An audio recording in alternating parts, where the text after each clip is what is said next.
ఆలోచించండి, ఒకవేళ మీరు వెళ్లే మార్గంలో మీ ఇంటిలో కానీ కార్యాలయంలో కానీ ఎక్కడైనా కూడా మీకు పాము కనిపించింది అంటే మీరు ఏం చేస్తారు?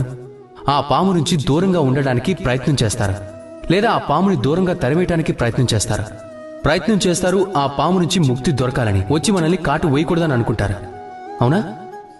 ఇప్పుడు ఆలోచించండి, ఒకవేళ ఆ విషసర్పం దగ్గర మణిరత్నం ఉందని మీకు తెలిస్తే అప్పుడు మీరు ఏం చేస్తారు?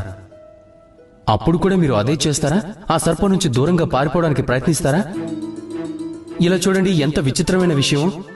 మనుషులు సర్పం నుంచి తన దగ్గర మణి ఉందని తెలిసినా కూడా దూరంగా పారిపోతారు. కానీ అదే మనుషులు ధనం కోసం, సంపన్నం కోసం దుష్టుల దగ్గరకు స్వయంగా నడిచి వెళ్తారు, ప్రయత్నిస్తారు దాని గురించి వారిపై దయ ఉండాలి అని. ఇక ఈ మొత్తం కార్యం కేవలం ధనలాభం కోసం మాత్రమే. గుర్తుపెట్టుకోండి, రూపవంతుడైనా లేక ధనవంతుడైనా కూడా దుష్టులే కదా. ఇక ఆ దుష్టులకు దూరంగా ఉండడమే ఎంతో మంచిది. అలాగే దుష్టులను దూరంగా ఉంచడంలోనే మంచి ఉంది. మనసులో ప్రేమామృతం ఉంటే వారిని దగ్గరగా ఉండనివ్వండి. అలాగే ఎవరి జీవితంలో మంచి పనులు చేస్తారో వారికి దగ్గరగా ఉండండి. రాధాకృష్ణ.